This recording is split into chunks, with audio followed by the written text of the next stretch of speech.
Revika knows exactly what he's doing in this book. He wants to create that effect, in the audience, and we need to be affected by it and start thinking, about the right things. Speaking with him is Maithili. Sorry, I need to refer to the notes. Maithili works as assistant professor in at Mount Carmel College. She teaches English, and she has studied literature and journalism. Her thesis, her dissertation is very interesting. Just looking here, it was very interesting. It's like um, it's an comparative analysis of the portrayal of dictators in two formerly colonized nations. And she has a postgraduate diploma in translation and creative writing. And her areas of interest include contemporary fiction, cities, and cultures. So yeah, I think she's the right person for this conversation, given her interest in contemporary India and contemporary culture and so on. So yeah, so with that, I'll hand it over to Maithili. And then Thank you. Thank you so much.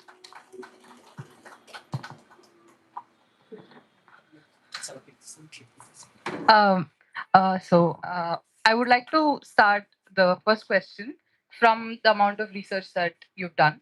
Um, so again, I think the fact that this is something I'm not too familiar with because my research is more towards the humanities and not the social sciences. But I remember reading this sort of this anecdote where this person talked about how in certain out the villages and the outskirts of Hyderabad, people had been so fed up of seeing researchers come and talk to them. They would ask at a point where they would ask, "Are you here for a PhD research? Are you here for an MPhil research?" I'll give my answers accordingly. So another, I think the question from that comes up for me is, what is the sort of research that exists about Savarnas in the social sciences research? And again, I think as far as my little bit of knowledge goes, I think there is not a lot as much research. So the gaze is never directed towards the Savarnas. So uh, if that does not exist, or if it exists in such a little quantity, why do you think that is? So, All right. Thank you, Maitli and Sanket, for such a lovely introduction. For everybody who's come here today, uh, good evening, Jai Bhim. Uh, I think I'll briefly just quickly talk a little bit about the book, and it sort of feeds into your question also. Meet the Savarnas. For those of you who have read it, for those of you who have not read it, the title itself is framed as an introduction, right? It is framed as an introduction, and it is framing the introduction in a certain context, like Indian millennials whose mediocrity broke everything. Now, fundamentally, Maithili's question is there research about Savarnas? And if there is, or like how much there is, and if there is not research about Savarnas, why is that? So instead of research, I would respond as what I call these things as knowledge production. There is actually a lot of knowledge production about Savarnas. Okay, there's a lot of knowledge. There is not much critically talking about it. So, for instance, in every uh, like even progressive, critical, rationalist families, Brahmin Kayas families who pride themselves on that sort of rationalism, even inside their families, if you go, there is a very strong, as the Gen Z would say, lore of who we are. Like I've had so many of my Brahmin friends, and when I was younger, they would say, "Okay, oh, he's a Bangali Bhattacharya." It's like actually we come from Kashmir 800 years ago. Now, I haven't gone to see whether they did come from Kashmir 800 years ago or not, but they have a history. For us, for a lot of us, our history goes back a few generations. Every time there's a flood, there's a disruption, there's a war, there's something. you get uprooted. So I know my family history for maybe the last 120 years. That's it. That's about it. 120, 140 years. We don't know before that or who they were or what there is, right? So in each of these families, there is a lot of lore. Lore is always positive.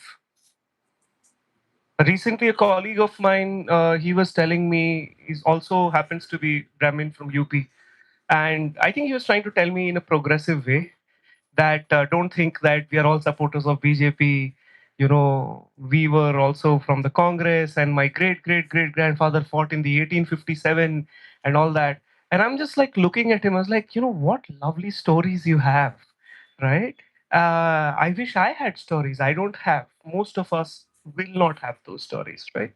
So there is a huge amount of knowledge production which exists about these things. So they will have like all of these ideas about, oh, again, like I refer back to, when I was younger, uh, like in Calcutta, and all these Bengali Brahmin Kayas were around. Very nationalist people, very, sharp minded, even left leaning. But they have like, they will have like this suddenly, like just chilling, discussing. They'll have a discussion who's more powerful, Vishwamitra Muni or Kashyap Muni, something like that. And they know the lore, they know this, they know that. And I'm just like looking around, like, how do I respond to this? I don't know who Dadich Muni is. I don't know, like, in the, like, no, I hope is, just 1 second. I'll calibrate my response. Is this going to get broadcast somewhere, or is this going to be okay? Then I shall be careful about how I speak a little bit. Uh, so this whole part, I hope, was not offensive to any Muni or anything. I'm just trying to make a point about how these are factual reportings. I have heard this, right? So the point is that there is a lot of knowledge production which is there. Um, but in terms of critical knowledge production, not much. Secondly, critical knowledge production generated by whom? Critical knowledge production generated by other Savarnas. Yes, might be somewhere. Critical knowledge produced by people from below on the caste hierarchy. I I have come across very little. Actually, that knowledge, there's another dimension to it which I also want to bring out right at the front. Uh, there is knowledge, there is experience. Like a lot of what I've written in the book, and I've said this also, I've written it as much, that none of what I'm saying is actually very original. Like the reaction to the book is actually very interesting. For a lot of Savarnas, when they're reading it, uh, they are like, what Sanket was saying, that, they're like, oh, they see themselves in it, they see their families and people around themselves in it. I've had a lot of people coming to me very nicely, warmly saying, okay, you're right, this is exactly how it is. So there is a discovery almost. The Ambedkarite and marginalized caste reaction to the book has been very interesting. It's a very different one. It's not one of discovery. It's more of, finally, somebody has done this. Like, yeah, affirmation, because it's like we've been talking about this, and now we have this. So that knowledge production, that way of looking at the world, the way of looking at Savarnas, how that operates, has been there. But in this format, in this space, I think that's the differentiation. And I'll like very quickly wrap up the question by what you were suggesting also, that researchers go into the field and villagers already are so aware of this, and that they'll ask you whether you're an MPhil student or a PhD student, right? Guess what? That has never happened in a gated community. You cannot do research in gated community. I currently live in Noida, and in Noida gated communities, you can't enter the house, right? So the possibility of doing research in certain neighborhoods of Chennai, of certain neighborhoods of Bangalore, certain here in, like, very close Indiranagar or one of these places, certain neighborhoods of Bombay, you can't do research. Like Bombay as a city, very heavily Like Bombay is one of the most written about cities in academia and in popular writing. A lot of research, MPhils, dissertations in the Mill district, right? Dharavi, slums, a lot of that has happened. Where comparatively, hardly anything in, South Bombay. Like I have questions. Like I want to know how the Ambanis live. Like I look at Antilla. What a lovely monument. You know, but I can walk up to Antilla and do research there, right? So I think your question opens up very interesting possibilities of knowledge production. Who gets to produce knowledge? Whose produced knowledge is visible? What gets legitimized? What gets delegitimized? And in what format does an existing knowledge base need to come before it is legitimized and said, okay, yeah, this is something that is citable, agreeable, and now hence visible. I think this has been something that's been on my mind for a very long time. And again, like you said, these conversations have been going on. So it's one of affirmation that this has happened. And I also think that there is a certain gaze that the people within these societies, within these areas, that they're not comfortable with when it comes to research, but they're comfortable with when they are the ones subjecting other people to it. So absolutely. So my second question is about so because I teach Gen Z students as well, it is something that it is something that troubles me, and it's something that I've also been thinking about. So in the section where you write about Gen Z children in your book, you talk about how it's almost like they're living abroad. It's just that they have to leave from here to go abroad.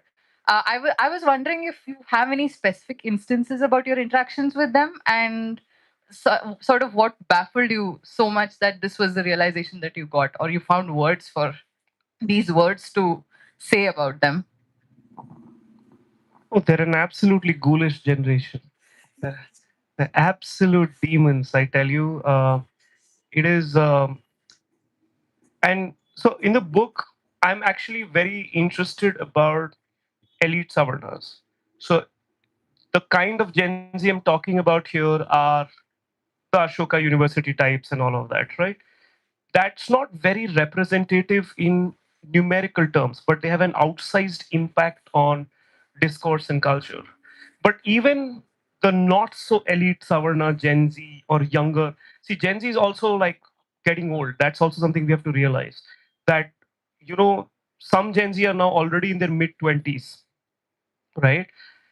They are becoming uncles and aunties in their own right. Aging does interesting things to a generation which thinks it's cool, right? So that process is already started. And then you have a even more darker and ghoulish generation which is coming up, which is the 19-20-year-olds. And the joy and the horror of the internet is that it allows you to witness it, right? And not a day goes by I see something and I'm like, I now have a strange reaction to the world because now I'm not shocked. I'm just not stunned, but I see things and like my jaw just like remains open. Like I'll give you an example. On the way here, on the rather long journey, I was checking out reels, and my friend Karthik, he's done a very good job. He is also another one of these doom scrollers, but he collects like these absurd pieces of things, and he just started collecting these very one particular kind of reel. Since you're a literature professor, so there is a Om Prakash Valmiki poem, Thakur Ka Kuwa, right? What a pathos, heart-wrenching poem. For those of you who don't know, it's a Hindi poem written by a Dalit poet, and the poet is basically trying to thematically question, right? It's saying like Ghar Thakur ka, Khet Thakur ka, as in like the houses of belongs to Thakur. He's talking about feudal landlordism in North India, right? So house belongs to Thakur, field belongs to Thakur, crops belong to Thakur, bull belongs to Thakur, but the hand on the plow is mine, but the crops belong to Thakur. Right? So he's saying that like the well belongs to Thakur, water belongs to Thakur. So then what is mine? And then he ends with these longing lines, to bacha kya, to fir hamara kya? Gaon, desh, like then these are abstractions, right? Then what is left of mine? Oh, village is yours, nation is yours. What is the nation? Everything is material. It's a very lovely poem, and the great Irfan Khan had narrated it, and it's there online. Now I'm seeing young Gen Z Rajput Thakur kids using that poem not as reflection, as flex. Khet Thakur ka, Gao Thakur ka, some people are born into it. I'm like, did you read the poem? Right? Like, how postmodern do you have to be that you completely forgot like, it's not even a long poem that you forget. Like, oh, it's a 3-page poem. I didn't go till the end.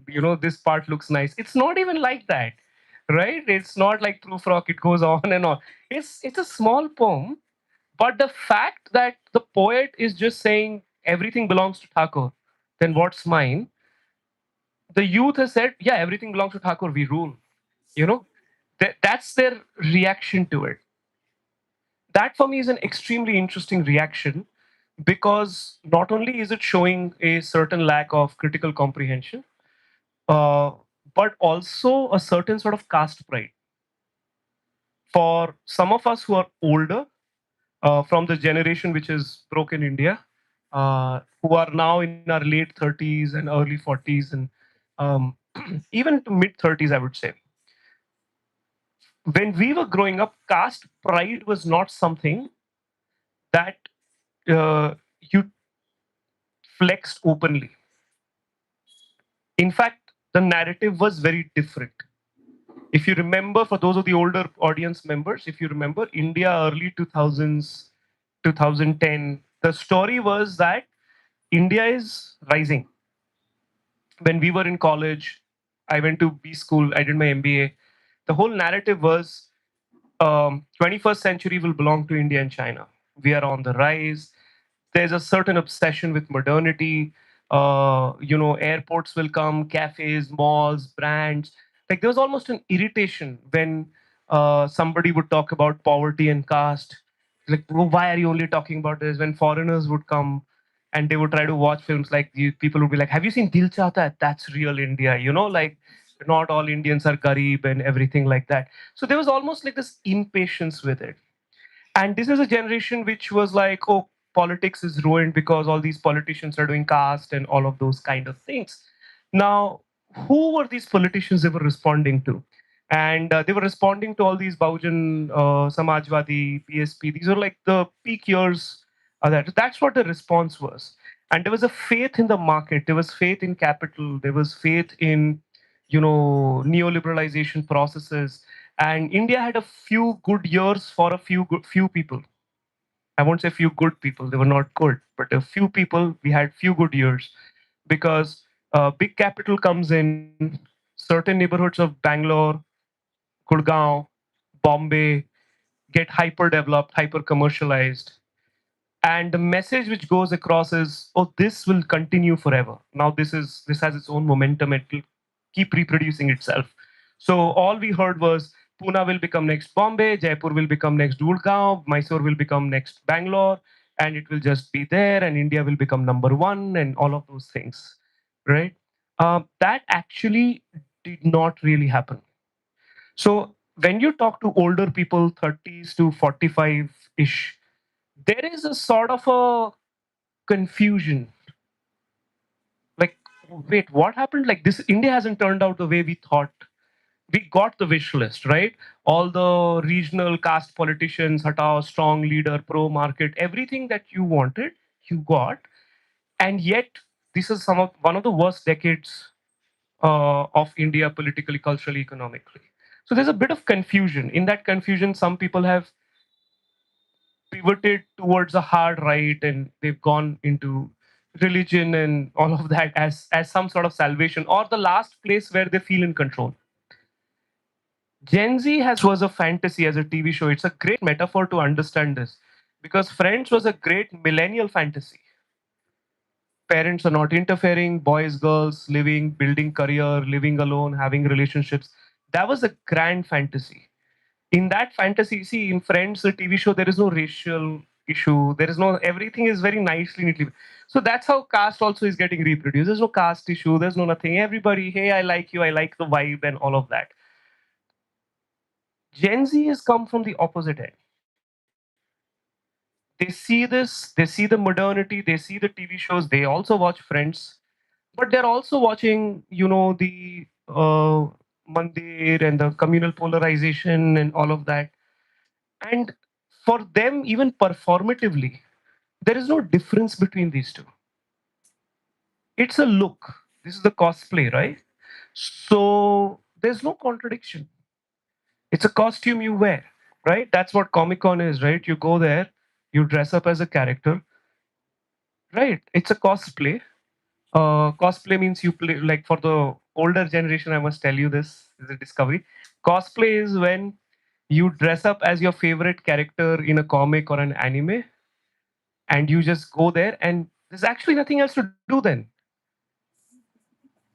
This is why I'm an uncle, because I find the idea of cosplay so boring, because like, okay, you take so much effort, you dress up, now what do you do? So it's a room full of people who spend half a day dressing up as somebody else. Now I'm like, basically you're posing for pictures, and it looks cool in the picture. But if you're actually there, God forbid, it's a lot of people in uncomfortable clothes walking around, looking stupid, right? But the performance is the picture. The picture outlasts the moment. It will be awkward for all of us for about 1 hour. We will all look stupid with our costumes, which are unwieldy. But the picture lasts much longer.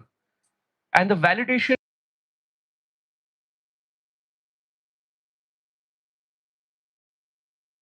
or Halloween, right? Politics is also a look. You don't actually have to be political. You can just try on the look based on the room you're in. And if it doesn't work, change the look. So, in many which ways, that um, cynical apoliticism, while loudly screaming about politics, is a very interesting feature of the Savarna Gen Z. They don't actually have a stake in any of these issues, right? So they don't really have a stake. Like they'll scream very hard about climate change, for instance. I'm just giving like climate change, or any of the international conflicts or local conflicts, or gender-based violence, sexuality-based issues. But you come from a social strata where you don't actually have a stake in this politics. Like if you look at, for instance, in an Ambedkarite space, let's take something like reservation. It is an existential issue. मेरा stake है उसमें, like I'm in it. If tomorrow that gets tampered with, I'm not gonna like mock around, like I'm not gonna dance around. Like I have a stake in it. ये जान पे है मेरी, right? That urgency, that stake is not there for this class. So they will scream the loudest and then disappear the moment any sort of stakes get real, which is why online comments are the most hateful, most aggressive, and weirdly very puritanical. These are people who've never had to organize, right? So, sexuality issue, climate issues, whatever, gendered issue. You are also a queer activist. I'm also a queer activist, but you're a certain kind, this kind, I don't like it. The idea that you have to build bridges and like, I will share 5 memes about how we need to build community. But what that labor involves, how do you actually do it, is only done by people for whom there is a stake in that. And Gen Z don't have a stake in a lot of this because they're not here. Mentally, they are part of, and I'll wrap up with this, they're part of a pipeline which has been set up to send them abroad. The elites in India started abandoning India as early as 2007, 2008. In the my reading of it is OBC reservations comes 2006, is the last time there's a huge Savarna ground movement to kind of push back. It doesn't work. It's pushed through because electoral compulsions are there. And after that, from 2007, 8, 9, you see suddenly a wave of IB schools coming in. which are pricing out a certain kind of student, certain kind of teacher is coming in those classrooms, and a wave of private universities coming in. So everybody from Ambani, Adani, Jindal, Mahindra, Goenka, Munjal, everybody now has a university. Why didn't they build universities before that? Why suddenly they discovered that, oh, this is a great nation service thing? Nation didn't need your service before 2008 or what? What changed that we now have over 500 plus private universities, more getting added every year, right? So I think that acts as a bit of a pipeline. And the ultimate dream is to go abroad. And lakhs of students. No, if you're elite, if you have prime property, if you're a professionally elite class, intergenerationally urban, cosmopolitan Savarna, chances are, high chances are, 99% chances are, your next generation you're not raising in India. Your plans are your next generation will go abroad. That is, yeah, I think when there is this sort of high insistence on everything being visual, like you said, it becomes just the performance becomes the product itself. And absolutely, it's really scary to see the way they respond to things, to events and everything. So, uh, going into the next question, this is something slightly. I mean, there is a little discussion about it in the book, but I was just wondering. So, in your experience, the this whole concept of identity and representation politics in, let's say, a country like the US, done by the upper class in the US, versus representation politics within our country, how is it different? Is it different at all? Is it similar in like your research, in your experience? So I'm flattening the answer because it's actually very like complex. So it'll sound a little simplified because the way you frame the question is US and India. Now it's a complex and but very broadly speaking, what we are calling identity politics in the US is emerging from some version of the left and the new left, where especially in the US, where we've seen the left move out of things like trade unionism and mobilizing to identity based affirmation and agenda basing, which is what is called identity politics and everything in that sense. So if you're a woman, if you're queer, if you're XYZ, you're from a certain race, then we need to kind of plan that. That's the core tenet of it.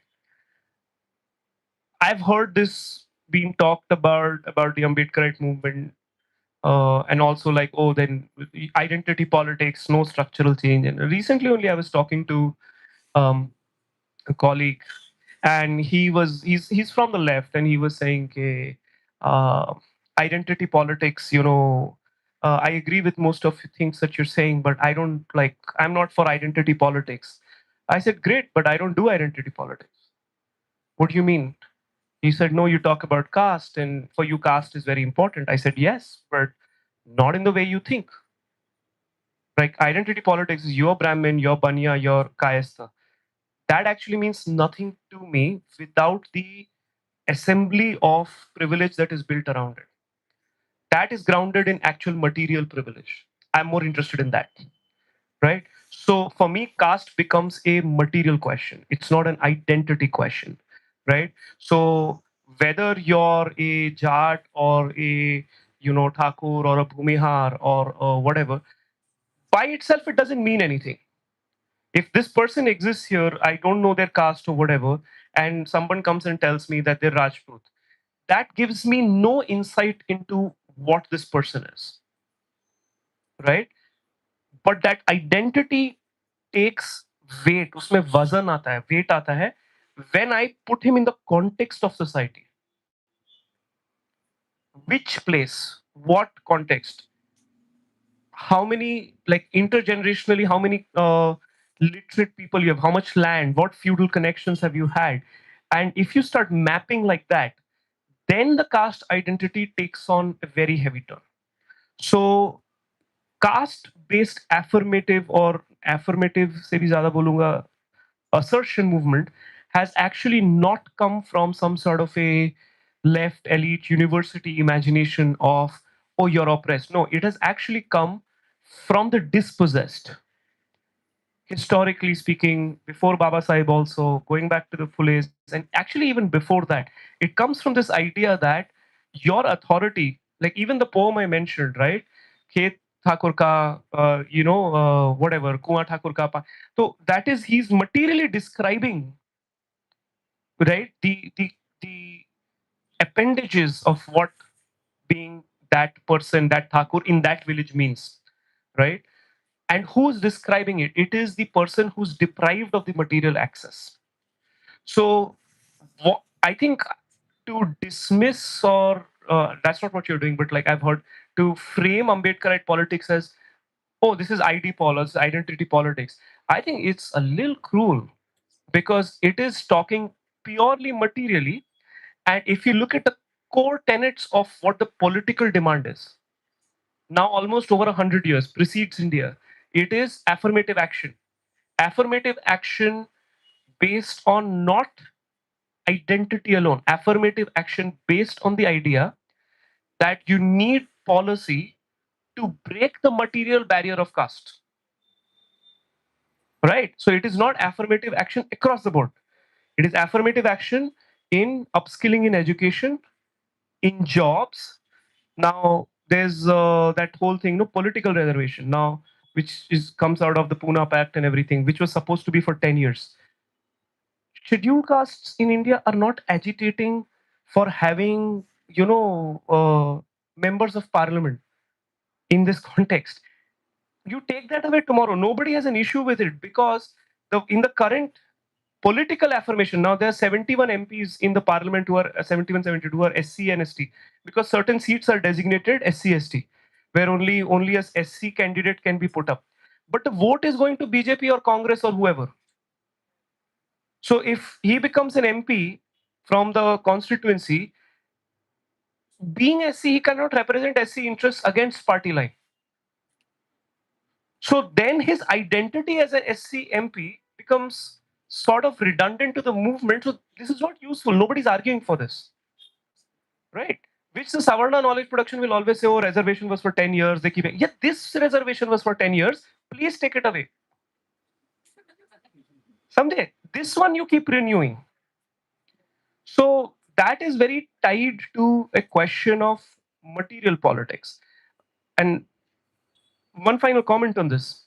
My point in writing this book or trying to put it together is, see, one kind of knowledge production that Savarna academia and publishing has sort of made space for is personalized narratives, right? So autobiographies have been there, or they will be like, okay, here are women's writings here. So that, and those are very important. Very important. It gives a very interesting sort of a marker against which to measure things. But if caste is a system of material deprivation and violence coming out of this idea of purity and exclusion, so then exclusion and oppression is directly proportional to somebody else's privilege and aggregation of resources, right? So if XYZ is oppressed, marginalized, excluded, that exclusion is not just by itself floating in the universe. That is directly linked to the, privilege of somebody else. It's like, again, going back to that poem, that villager is asking, like, what is mine? His absence and statelessness and groundlessness and inaccessibility to even drinking water is directly proportional to the fact that the feudal landlord owns everything. So these are two sides of the same coin. So if we are studying the oppression, exclusion, violence, and everything, I want to also study how privilege aggregates. Right? So that's the same. So I think this is my last question before we open it up to the audience. So this is something that has been sort of bothering me for a very long time. It is that it's sort of dovetails very nicely into my dislike towards economists as well. So, when economists study institutions, they study sociological structures, they make policy, they make theories. There is a sort of, I don't know why, but there is a certain hesitation or almost avoidance of structures like caste. And if we talk about international economist structures like colonization or the idea of decolonization, there is a certain flattening of everything into the language of class. In your experience with the social sciences, have you seen that in the way that Indian economists talk, or in the way that they study and do their research? If yes, could you just shortly give one instance? You're a literature professor. I'll bring it to literature. Why go to economics? It works, translates equally well across the board. Um, Even for economists, if you're asking the question that there's a hesitancy of caste, then my question is, which economists are we talking about? Right. So my favorite example for this is actually in literature, and it is a writer who, the moment whose name I drop, it polarizes things, and it's my favorite fun thing to do. Is how English departments treat Chetan Bhagat. I've had this discussion with, very provocatively, with a lot of English professors that I've worked with over the years, uh, where I would tell them, I would be like, look, see, it's like, oh, we can't teach Chetan. Oh my God, how could you even suggest it? Like, no, what's wrong in suggesting this? You are only introducing course called post-colonial literature, Indian writing in English. This guy has sold lakhs of books. His books have been made, into some of the biggest Bollywood films of all time. So there's intertextuality is also there. He's talking about some very interesting uh, social moments. Like, there was a time in the early 2000s when elites were into call centers, because the call center job was a progressive, almost like modern space. People used to start dating there. It was a cool thing to do, right? And that, like, is now, like, if you tell a young cool person this, they'll be shocked that what call center jobs you were doing, right? But Bhagat captures it. He's also probably one of the very first people to talk about the engineering boy experience. After which, like, 10 years later, TVF, and then everybody, like, they made it a whole thing. But the first thing is 5 point someone. Now, my point to all the professors is always that, look, I don't particularly enjoy his style of writing. You don't have to enjoy it. You can critique the simplicity and the problematic nature of the narrative, and how he writes women. You can critique it. Do a whole module, do a whole course destroying Chetan Bhagat. Do it. Like, that's completely your academic prerogative. But what is this arrogance that you're saying, no, we will not pollute our curriculum by bringing this in? You are going and getting Taylor Swift lyrics as text to teach in class. You're fishing across from rap lyrics to anime to bring to the classroom for adding a discussion, beyond all these dead white men of Europe, so you're trying to add color to it. ये हम नहीं डालेंगे. So, and another interesting element of Chetan Bhagat is not the writer and his books. Who reads Bhagat? Now you're seeing me at 40 years of age. Now my English is smooth. Okay? In this language, I can be witty, I can be funny, I can be spontaneous, and I have decent vocabulary. I was not like this 10 years ago. Learning a language, anybody who's a language teacher will tell you, your capacity to read and write the language comes actually pretty soon if you work at it. Then you have to think in language so that it's real time. It's not like you hear something and then you're processing it. That takes time. Then comes vocabulary. Your words and sentence construction become more and more complex. Then it takes, if you're lucky, years before wit starts entering the language. Then, if you're lucky, you start becoming spontaneous. most of these things came together for me in my 30s, as late as that. So, as somebody who comes from a non English speaking space, who was shamed when I was younger for not having the correct pronunciation, because we were taught like that. We were in like very slum school and all. So, STOMACH is to match. So I'm going and saying water, var, and then people are laughing at me. And then like every time somebody does that, like it traumatizes you for life. You shrink as a person, right? And when you're going through that struggle phase of learning English, what do they always tell you? Read books in English. Brendan Martin and grammar will not teach you the language, right? You need to read English books. You can't read Shashi Tharoor.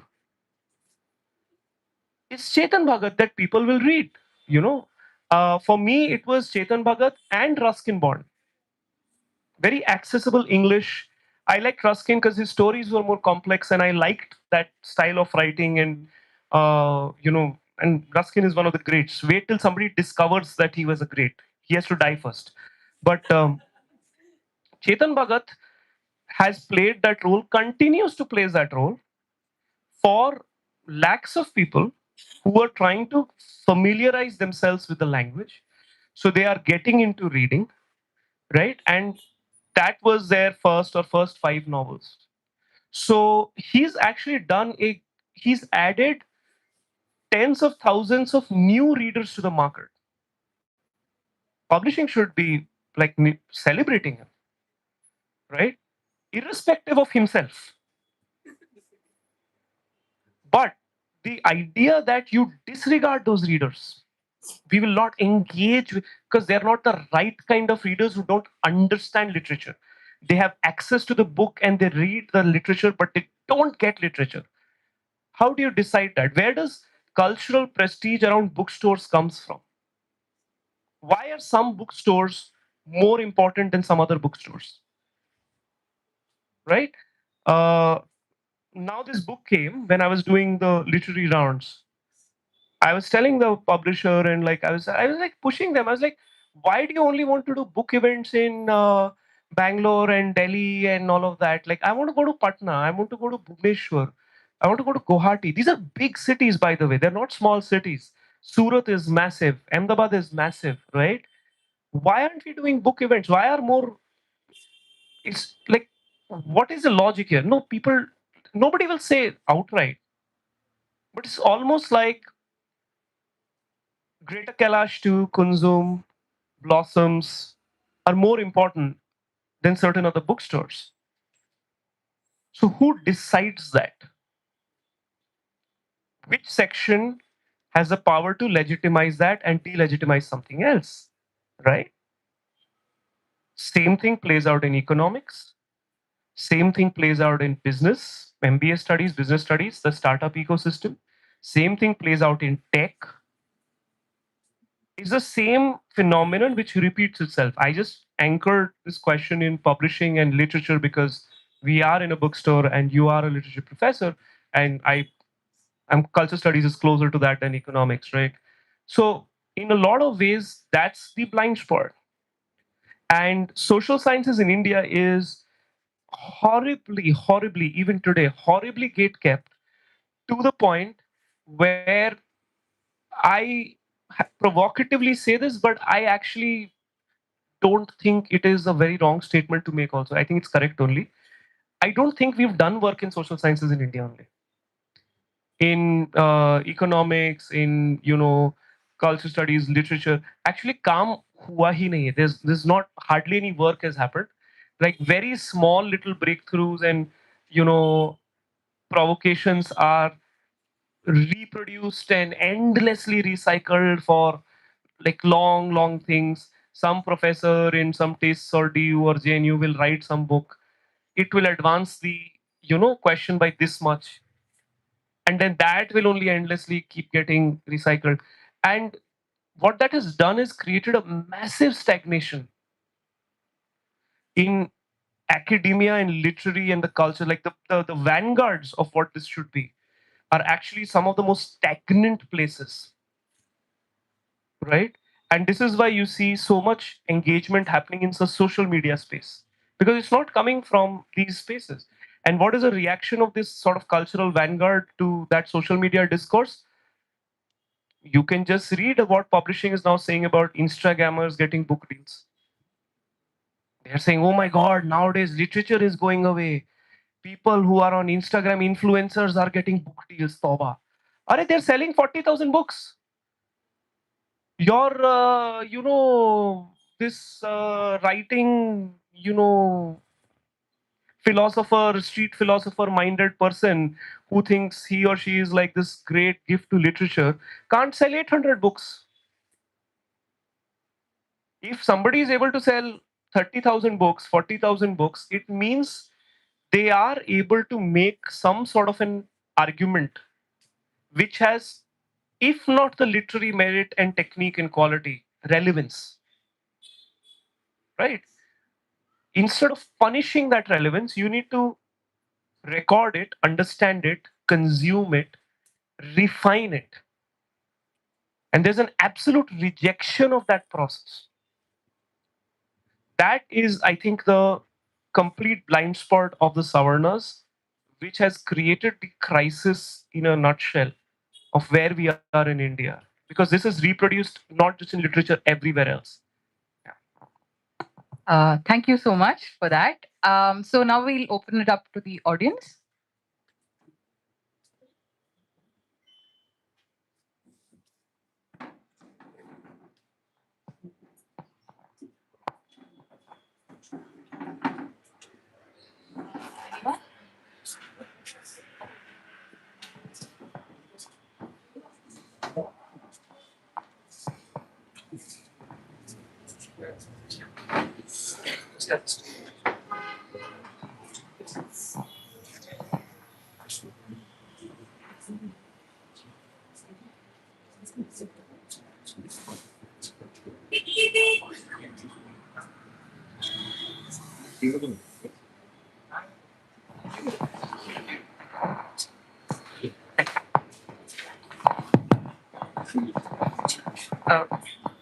You spoke about um, the present generation after Gen Z, they being more foolish than the previous ones. And when you write about the India where millennials broke everything due to that mediocrity, what do you think of the present generation and the following one? What will they end up doing?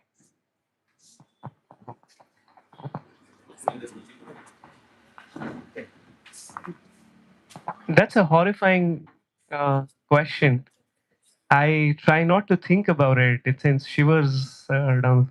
No, I think I use these comical terms like demon and ghoul and everything. Actually, the crisis is not that they're particularly destructive. The crisis is what I said is there is no stake there. So, India, like whatever it represents inside your head, like what you think the problems are, they don't really have a stake in that political, cultural, social project anymore. When you don't have that stake, but you control or sit on a majority of resources, you're creating a sort of a detached apolitical elite. Detached apolitical elites are often the breeding grounds for the worst kinds of fascism because they only need, as the crisis deepens, they only and only need reassurance. Like I'll give you a contemporary this week news story, right? City that I live in, Noida, workers hit the street and started throwing stones, and they burned some property, and they threw stones even in like these very posh housing. Now I want you to think for a second. Okay, I don't know how familiar you are with a lot of the younger people who are in college or just graduated out of college. These are young people. I don't like calling them kids. They're young people who have been like almost lusting for a revolution. The critical ones, huh? They've been saying, "Ki, this has to happen. Why is this not happening?" Like they're almost like karna hai. it's a question I've asked. If the revolution, quote unquote, the way you visualize it, and they always visualize revolution as some sort of a Marxist Che Guevara will come on a tank and something like that. That's not my idea of a revolution, but that's the fantasy. So, but if the mob does hit the street, whose homes do you think the stones will fly at? Bold of you to imagine you will be in the mob. No, you will be in the home and the stones will be coming into your balcony. At that time, you will not turn around and say, Mama, Papa, we should stand with the oppressed masses. They are rising. We should join the proletariat. You will not say that. You will call up every big contact police or whatever. Or if this sort of thing happens over and over again, you will upgrade the paramilitary status of your building security. Right now, it is some unemployed youth from Bihar who's there. Next, you will get people with semi-assault, semi-automatic assault rifles and stuff like that. That's the next step, right? What I mean by that is a detached, apolitical elite which has material resources and investments. Their only requirement is reassurance, restore order. We don't want stones flying. And the moment, this is why it's a very ready-made ground for fascism, because then when you come and say, hold on, I can bring order to the streets, I don't ask more questions. Everything else is posturing, is cosplay, right? The Ambedkarite or the caste, or if you don't want to call Ambedkarite, like caste material question is what? It is a different sort of for from the Ambedkarite point of view, revolution is an intergenerational project, right? This is not the project, hey, it will happen in 6 months. It is a slow process of taking our communities, bringing them into education, advancing them socially, advancing them economically, claiming nationhood through rationality and citizenship, and the constitutional contract and morality. The belief is if the system works and as it is supposed to work on a long enough timeline, there will be social justice which is agreeable to us on our own terms. So this cohort has a stake in maintaining the project. They are not going to be very happy if somebody comes and says, don't ask questions, I will restore law and order on the street. Because the project here is, no, processes have to continue. So you can come and promise us a lot of things, but if it is not going to go by process, we don't believe in what is. I'm simplifying this, but broadly this is. So the Savarna Gen Z are not a cohort which has a stake in the project, right? Which you see through their eagerness to evacuate from India. If at all you see like some sort of a small, and I've tried to distinguish this also, a small cohort which is taking these Western progressive critical talking points, the moment it becomes unfashionable or inconvenient, that they'll abandon that also. And they will feel less guilt in abandoning that than you. Older folks who have been like, no, I believe in progressives, and tomorrow morning if you have to shut up, you will feel a little bit inside, no? Okay, shit, I did this politics, I believed in this, now I can't do any longer for my family or whatever. They will feel nothing. So that is a little bit of a scary proposition and very alarming, the rate at which these processes are being dismantled in front of our eyes. Just to follow up to this, do you also mean that in Gen Z there is a lot of entitlement, but they're extremely passive when it comes to everything has become in some sense consumption rather than being participating, right? Like there is very low effort in doing anything, like posting something if you really had to say something, you had to go to a protest, or at least, you had only so many channels. You had to, at least you had to switch the channel. Today, you just open the phone and then you get reels. So it has become super passive in terms of consumption. Do you think? So I want to give one provocation. Okay, I don't think the Gen Z are particularly entitled. Savarnas are very entitled. Their Gen Z's fathers, mothers, aunt, uncles are also equally entitled. In fact, probably they don't even have the political correctness of vocabulary. So they are very, very, like, they can be very offensive without even meaning to. They can be very patronizing. Your people are now doing this so great. He or she is not trying to insult me. That's how they're genuinely talking, because that is the entitlement, right? So Gen Z is not special in that.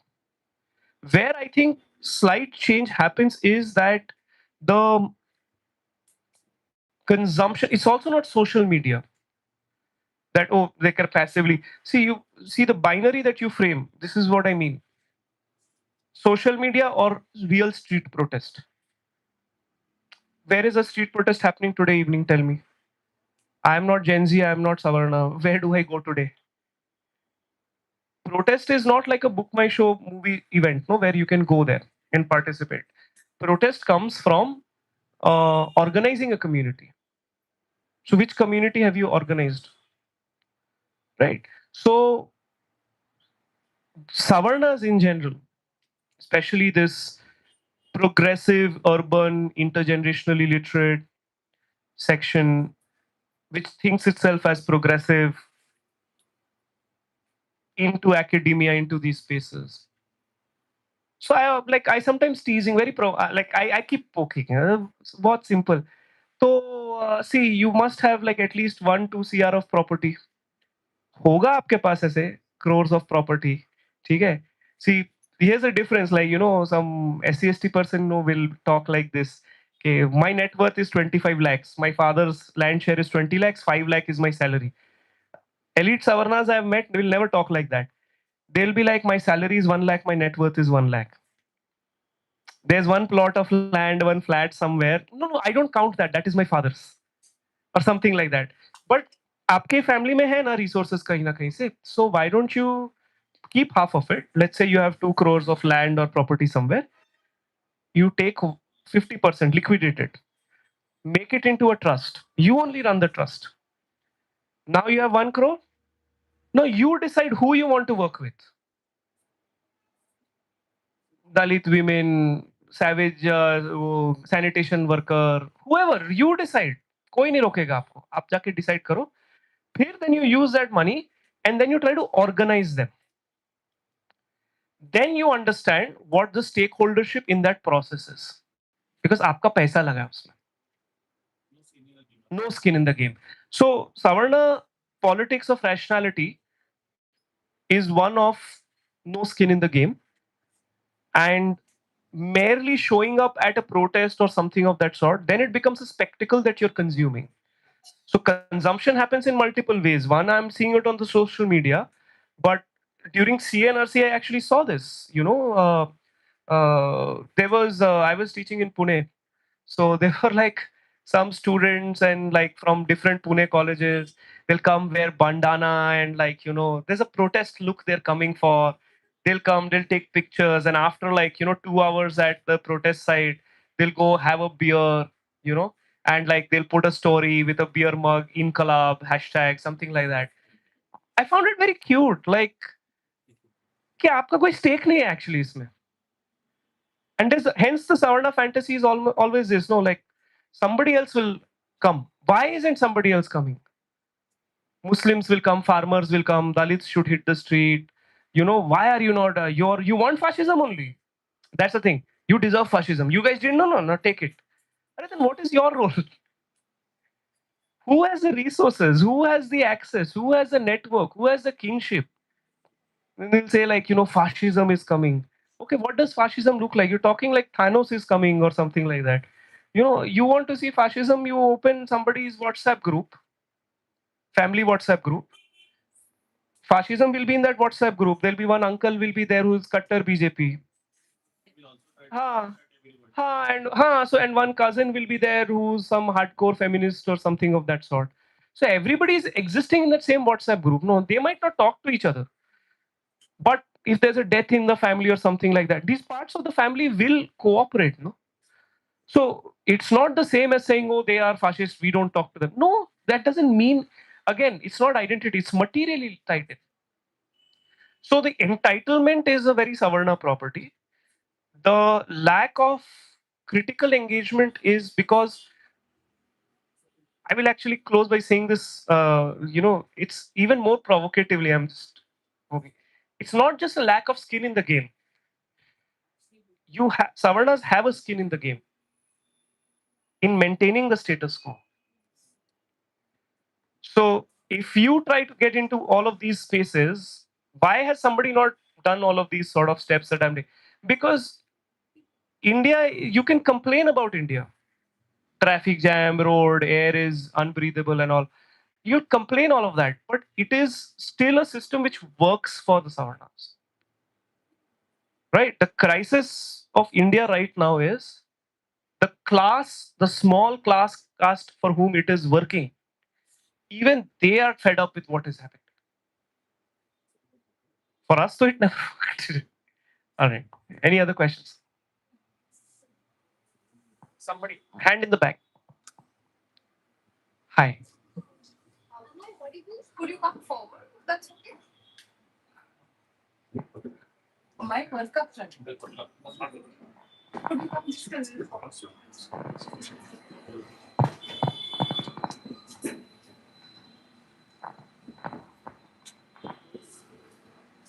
Am I audible now? Nice. Sorry, we got Yeah. Excited.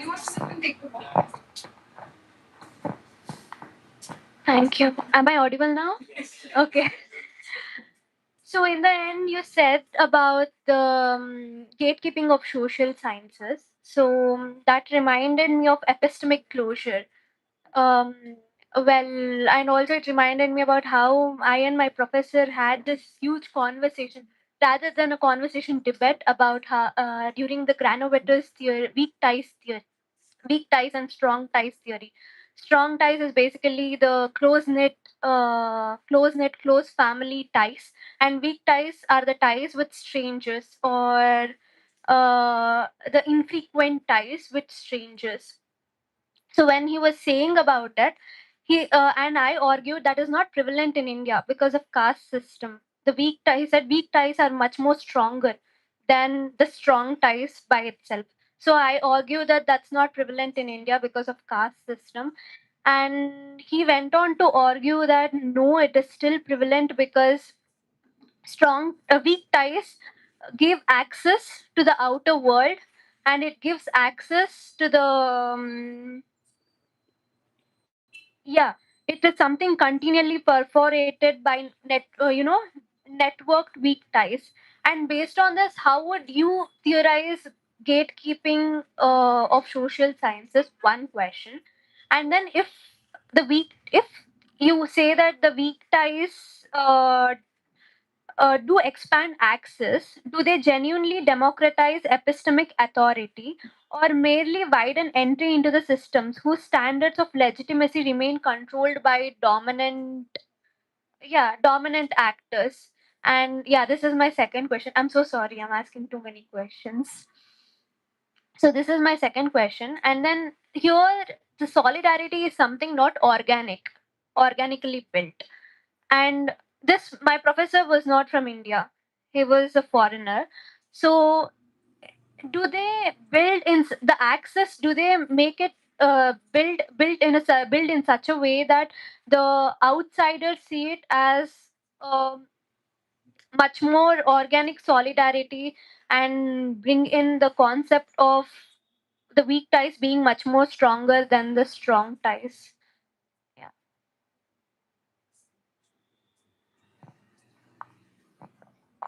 I don't know.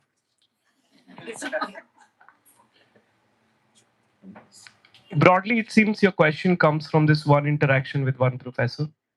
Um, generally I feel I avoid, it feels like mediating a discussion between two people that I have not witnessed, which, by the way, is a lot of discourse currently, right? Like, somebody will DM and say, "What do you think about this?" So my standard answer is, "I don't know."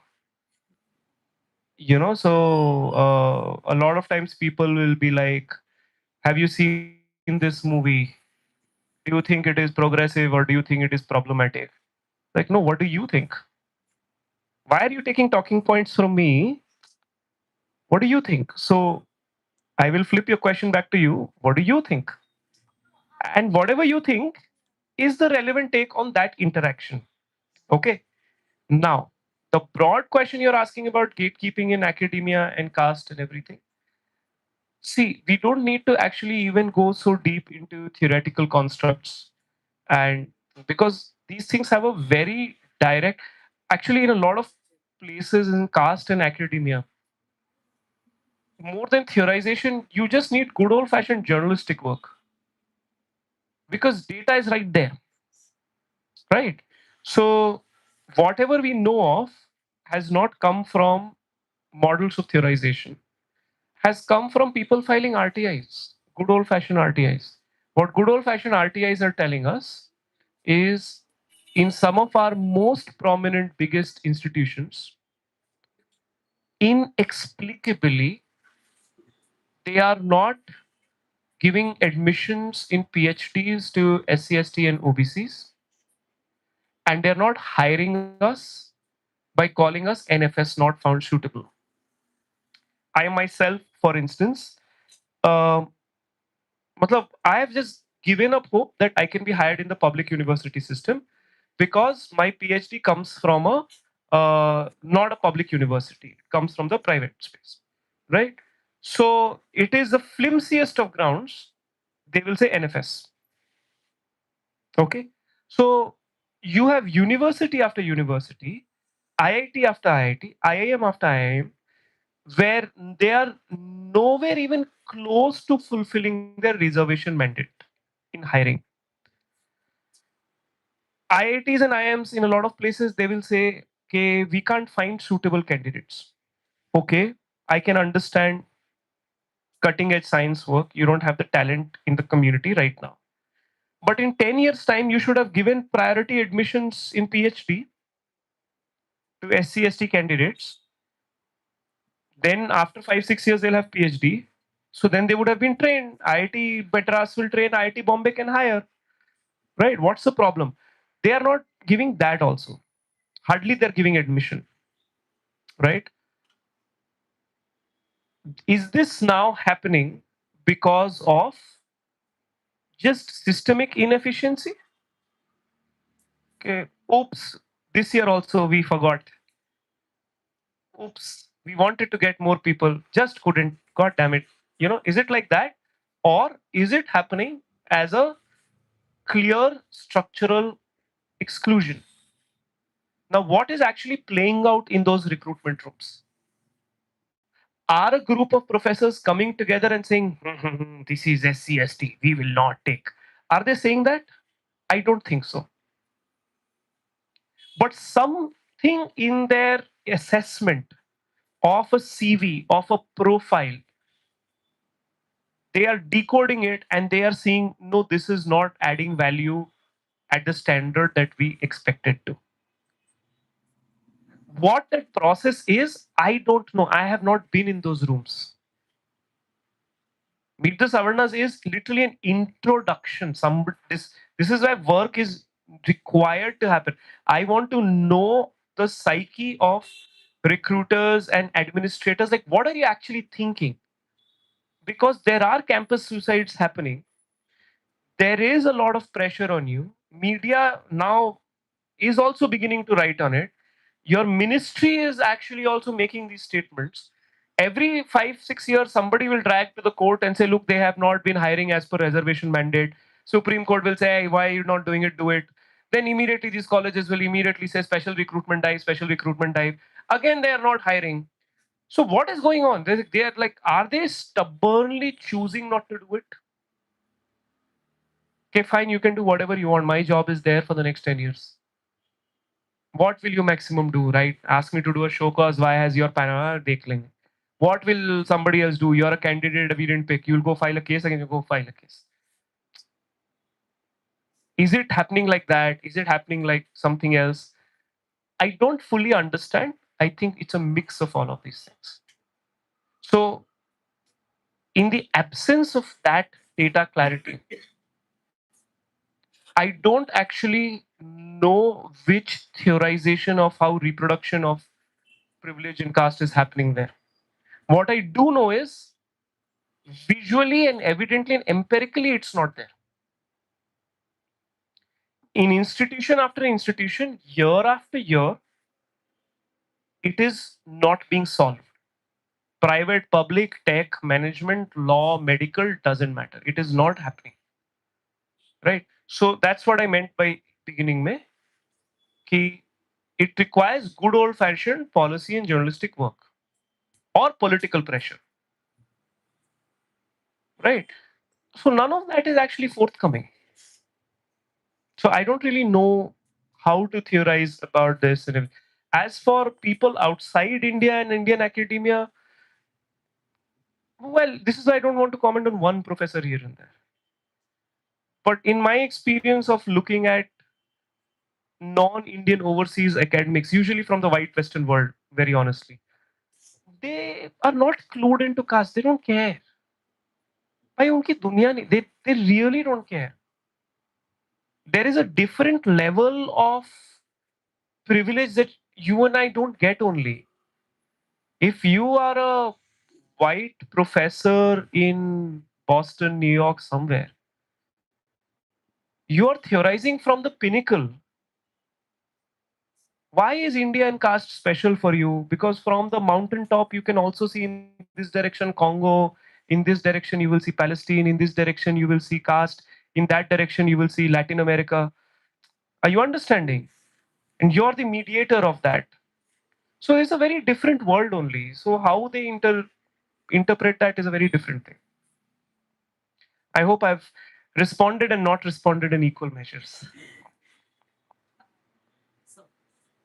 So do you think the material wealth strengthens the caste system? Material wealth strengthens the caste system. How deeply they are interconnected? Oh, absolutely. Absolutely it strengthens because um, you can see it in immediate politics, right? Land is the most powerful, even today. Land is the most powerful political instrument of mobilizing. And you can see post-colonial India, there is a shift. Certain upper OBC castes, because of some very cursory land reform, came into land. And you can see within 20, 30 years, they became regional political powers. This process has played out in multiple states in multiple ways. So these are basically regional feudal caste parties, right? But material capital is also in a caste society. Capital is also cultural. So regional political powers, who are often very feudal and very one caste anchored, you'll notice that power has not translated nationally. They become only useful when you add them up as sum of different parts. I'll take this state plus this state plus this party plus this party. Then it becomes as a coalition. But national imagination, the nation, this supra imagination, wahan par you don't see this. And this is actually a big question to kind of ask, like, how come all these, like, NCP and Sharad Pawar people, like, for instance, they've been in power or around power in Maharashtra for years, right? Jats in North India, Yadavs and everything. How come they have not been able to create a Yadav intelligentsia? How come they haven't been able to create a Reddy intelligentsia? I'm not saying progressive caste wise, like they are very also violent towards scheduled caste. That is their problem. Also, but I'm saying just from purely a self-serving point of view, how have you not been able to transfer that land and material wealth into cultural capital? because you cannot, because cultural institutions are gate kept even for the landed elite. So you'll go to Delhi NCR and you'll see this very curious sight. All these Jat Gujars have, like, they have landed wealth. So they're driving around in SUV Thar, and they're like, so that they feel like they rule the city. But they're not there in the Delhi intelligentsia art publishing circle. You cannot monetize that into this way. So there, that cultural capital is itself another form of capital, which is very instrumental in this. Power flows from those.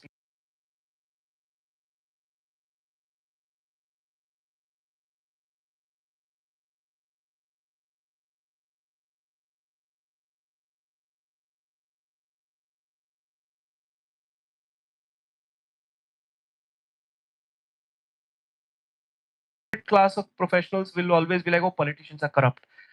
Yes and no. Politician will win the election, knows the pulse of the people, but once they've come to power, they are not experts on policy. They will.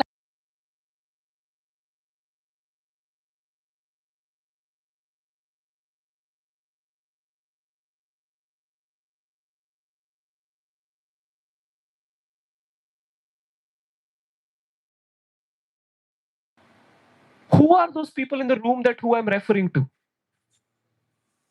That's when you start seeing the impact of cultural capital. Things like smart cities. How many 100 crores of Indian wealth has gone into that project, which found its way into TCS and all of these companies, who all went and said, "Okay, oh, Bangalore, Pune smart city. We will make dashboard and it will tell you how many parking spots are there." Who decided we needed parking spots? Right. This will tell you, the garbage bin RFID tags we will put in. Who decided this was a priority? Politician has not decided that, no. So that class of people is culturally very gate kept, and they have faced zero accountability for their role in India. Okay, before we do that, how much time do we have? One quick time check, maybe 10 minutes. Okay. Yes. So, continuing on that, how do you see the intersection between class and caste on the other side? So, there's a lot of marginalized people who amass some kind of material wealth by now, who've been a lot of years since independence. How do you think that like, what is their responsibility? How do they stop becoming the oppressors? Because they often tend to, like my family, they tend to assimilate into the society. They try to be a part of it, celebrate all these festivals that are not in our tradition. So, how do they navigate that? So, firstly, I'll say be kinder to them. Okay. It's a very uncle thing to say. Please indulge me. Be kinder to them. Okay. Secondly, I want to pick on one word you've said. There's a lot. There's not a lot. There's not a lot of SC/ST people who have. Okay, this is don't fall for that. There is a very very tiny fraction. Okay, and I know this because forget the data and empirical which is there, but just as somebody who's worked at grassroots organizations and first generation learners and things like that. Yesterday I was in APU where Baba Sahib Jayanti celebration event they had called me. So many first generation learners were there, right? Many of their villages I've gone to because not because of me, because I was working with some organizations and they've kind of Ambedkarite organizations. The movement is nowhere close to reaching its uh, like critical mass. It's just the first few waves of people which is there. Now what has started happening is, which is a point of reflection actually, when a parent goes through reservation, they've got some government job because that's what it is, right? And now their children are in their 20s. How would you, like, even if a first generation learner is today there, what will their mentality be? Their mentality will be, I want to protect, shield my child from the trauma that I have faced, and I want to give her the best. Now what is best? Best will mean in today's context, I will put her in an IB school. I will put her in some Sonipat college. Then he or she will come home and tell me, "Ke, you guys are so parochial. You're only talking about caste. What about climate? Do you know what imperialism is doing to the world?" I don't mean to mock this. It is a crisis because we don't have our people or our perspectives. People say other perspectives in the institutions. The second thing is, if you also have to understand the process of SCST OBC success. Security in a caste system is your community, your clan, your locality, your space. So the more you succeed, you actually have to leave these and you have to go up. When the Savarnas succeed, the more you succeed, you're like a tree growing branches, you spread out. When you're coming from an SC OBC background, more you succeed, you're actually getting disconnected because you're going away. It's a process of isolation, not proliferation, right? So as you rise up and up and up, who will you look to across the room? Who will save you? See, at a very, I don't mean to romanticize it, but when you're at the ghetto, when you're at the slum, these are my people. There is some sort of comfort in community. But when you're rising, now you don't have it. So what will you do? You will try to, I don't know, blend in, make peace with it, maybe even develop some sort of an internalized hatred towards your own roots. Like I could do it, why can't you do it? These are all contradictions and paradoxes that we haven't resolved yet, right? So that's why I started by saying be kinder. We don't know what that journey is. Some MN Srinivas will come and say is Sanskritization. Or is it Sanskritization or protection? How do you know, Mr. MN Srinivas? In the 80s, 90s, you're in some company town like Bokaro, where housing is also by the rank of your rank in the company, and you're a scheduled caste, officer there, and there are like 7 flats and all of that, and they will do Ganpati Puja or Durga Puja, and that time you will come and say, "Okay, no, I'm actually I don't want to participate in this." You cannot say that. Your children go to the company school. Are you understanding? So at what point is it negotiation? What point does it become instinct? We haven't. So that's the one element. So be kinder to them. Also, this is like I said, revolution is intergenerational. उनका काम हो गया. Their work is done. They have educated you or educate. They have put that thing. So that's the you move this much, but you move forward. Done, right? Now there is a second level of problem, or I won't say problem, but the second level of reflection we need to do actually, which I often very casually mention, like not very unseriously, but there is some truth to it. I mentioned to Ambedkar, right? Like look at the black movement. By the 90s, you have black millionaires because they're sports athletes and their hip hop has exploded and all that. If you go back 20 years before that, the struggle is like allow black players to play the sport, be in this thing. By the 90s, you have that. You have millionaires. You won't find this communication that, oh, you're not authentic because you're rich. If there is that strain, I have missed it completely. I don't know. Like, I didn't hear anybody say Obama is not representative of the black condition because he's elite. And he's very elite. Obama did not come from Harlem or some, uh, uh, Brooklyn or wherever, Baltimore ghetto. He's not from there. So that role has to be created. We don't, we haven't yet reached that point that we can figure it out. So what I'm seeing, a lot of the younger folks who are coming out from first generation parents, and they've had like a first push. They're very Savarnized, but they're also finding their own identity.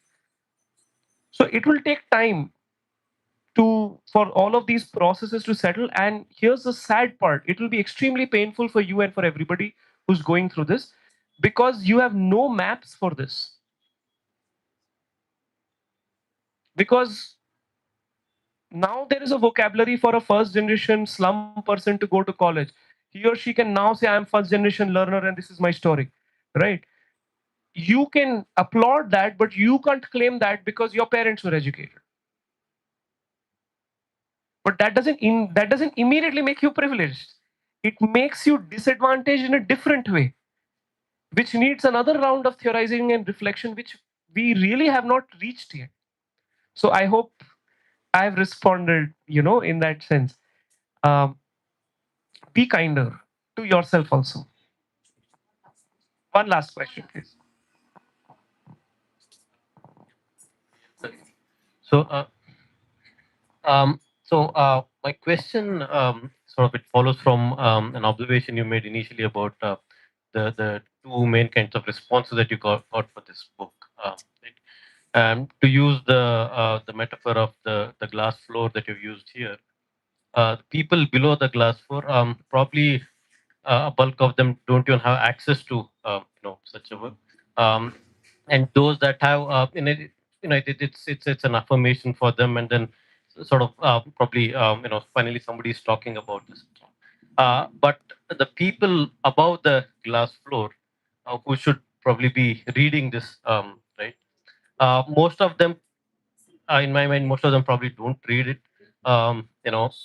Some of those who read it may not take it very seriously or be dismissive, and there is probably a small minority who reads and agrees, but then they're probably already they knew and they acknowledged this and so on. So in that sense, uh, do you think that you might be preaching to the choir, or are you more hopeful that this can have a wider readership, and there can be more critical discussions and reflections from books like this?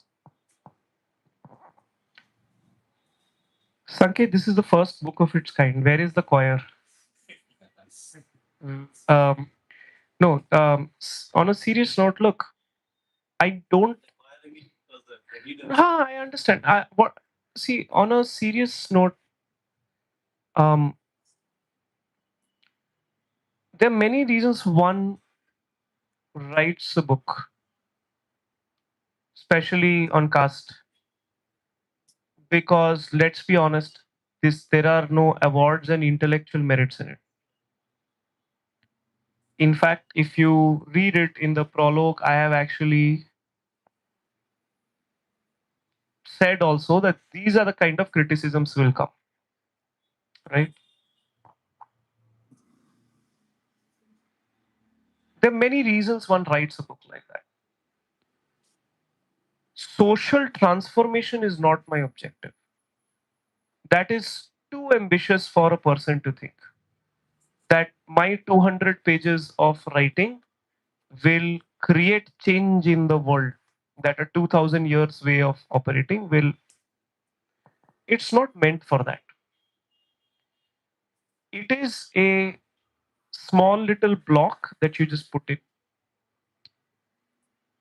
Either it will, like sugar cube dissolves in water, either it will get dissolved, it'll be forgotten, or like you said, for some people it will get remembered. Now let's assume this is the choir. These are the groups of people who would have anyways been reflecting on caste.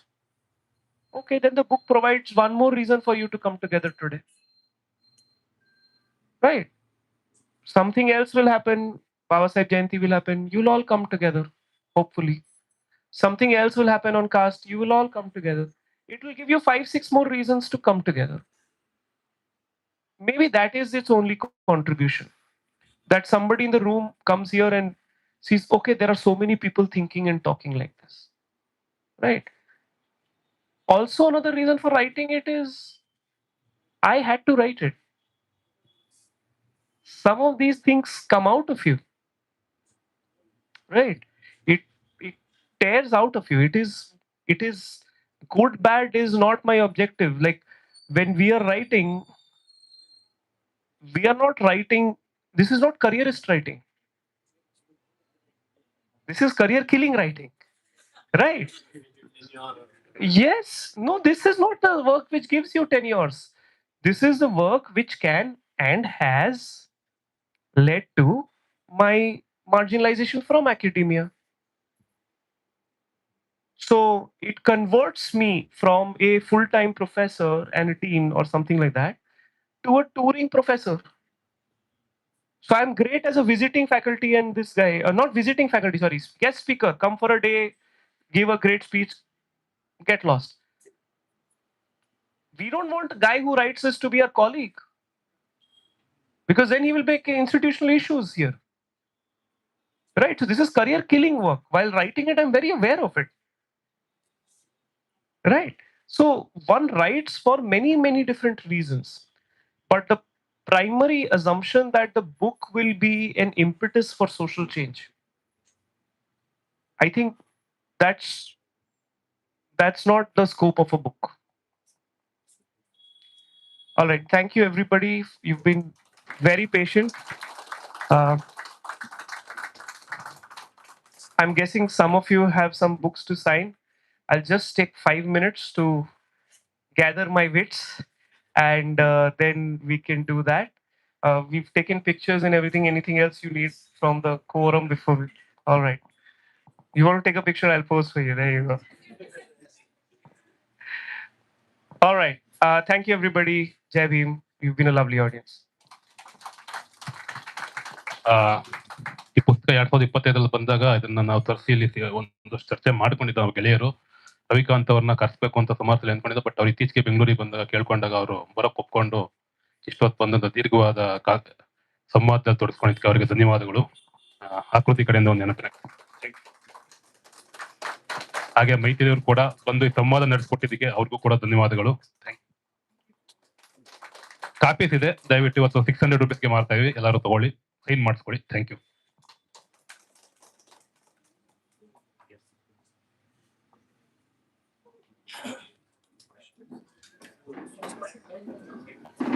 What's your first?